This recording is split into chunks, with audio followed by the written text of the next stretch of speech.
കുട്ടികൾക്ക് വായനയുടെ ലഹരി പകരാൻ മാടായി BRC സാഹിത്യകാരൻ MTയുടെ പേരിൽ ലൈബ്രറി ഒരുക്കി. വിജുൻ MLA ഉദ്ഘാടനം നിർവഹിച്ചു.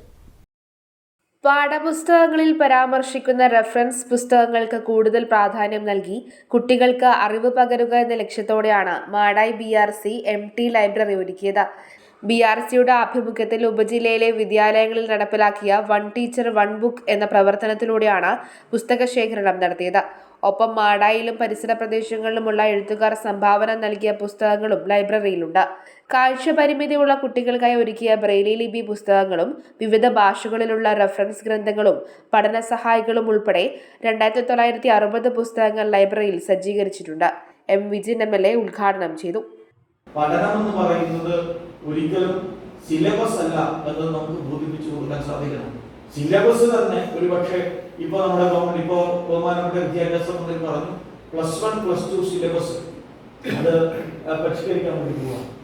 മറ്റ് സിലബസുകൾ ഇപ്പോൾ അതിന്റെ സിലബസിന്റെ മാറ്റം നടന്നു കഴിഞ്ഞു. സിലബസിന്റെ മാറ്റം ഇപ്പോൾ നടന്നു കഴിഞ്ഞിട്ടുണ്ട്. പക്ഷെ നമ്മുടെ സിലബസുകൾക്കും പലപ്പോഴും അത് ഗവൺമെന്റിന്റെ ഒന്നും പ്രശ്നമില്ല. സിലബസുകൾ പരിമിതിയാമായിപ്പെട്ടുകൊണ്ടിരിക്കുന്ന കാലം കൂടിയാണ്. കാരണം ഒരു കൊല്ലം കൊണ്ട് സിലബസ് മാറിയാലും പരിമിതിയുണ്ട്. കാരണം അത്രയും വലിയ മാറ്റങ്ങൾ ലോകമെമ്പാടും സംഭവിച്ചുകൊണ്ടിരിക്കുകയാണ്. കടന്നപ്പള്ളി ഹൈസ്കൂളിലെ 8ാം ക്ലാസ് വിദ്യാർത്ഥിനി ലക്ഷ്മികയുടെ നിലാവിനെ പ്രണയിച്ച പെൺകുട്ടി എന്ന പുസ്തകത്തിന്റെ അവതരണവും നടന്നു. കണ്ണൂർ ജില്ലാ പഞ്ചായത്ത് മെമ്പർ CP ഷിജു അധ്യക്ഷത വഹിച്ചു.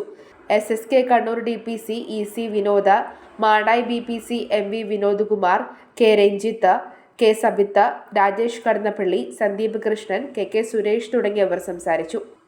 News bureau, Pazhayangadi.